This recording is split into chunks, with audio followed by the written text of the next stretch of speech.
Bonjour. Aujourd'hui, je vais vous présenter un manga qui vient de paraître, un futur grand succès à mon avis. Le premier tome vient de paraître en France, il y en a deux de parus au Japon, donc c'est vraiment une série qui est toute proche de... On est dans l'actualité avec ce manga. Ça s'appelle Reine d'Égypte et ça va raconter l'histoire de la première reine de l'humanité, la reine Hatshepsut. L'histoire démarre, donc Hatshepsut va devoir épouser de force son demi-frère Séti pour que celui-ci devienne pharaon.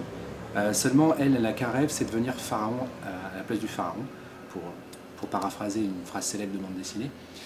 Et elle va passer un petit délai où elle va avoir du mal à se faire à ce mariage.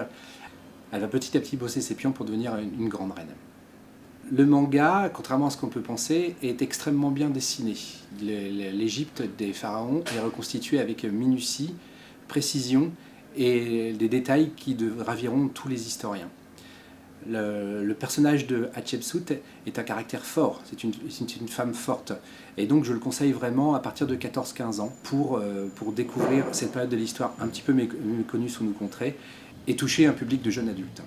Donc voilà, Hatshepsut aux éditions Kiun par Shi Inudo.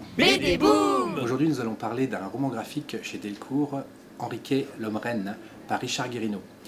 Peut-être aviez-vous eu dans les mains l'adaptation qu'avait fait Richard Guérino du roman de Jean Telet, Charlie IX, qui racontait l'histoire de Charles IX et donc du massacre de la Saint-Barthélemy. Là, Guérino a décidé de faire la suite, en fait, et donc la prise de pouvoir d'Henri III et les démêlés d'Henri III avec les protestants d'un côté et les catholiques de l'autre. Donc moi, ce que j'ai beaucoup aimé dans ce récit, c'est d'abord une période de l'histoire qui est compliquée, à laquelle on comprend rarement des choses, et là ça apporte vraiment un éclairage très net sur les guerres de religion en France.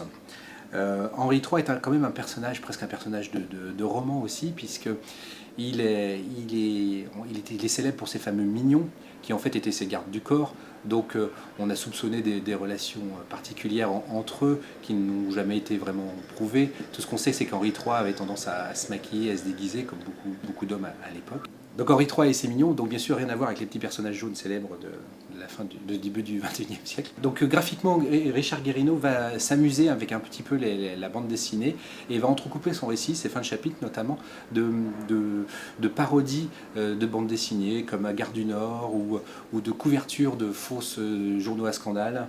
Donc c'est vraiment un roman graphique très complet, à la fois drôle, instructif, magnifiquement dessiné. C'est aussi un de nos coups de cœur du moment.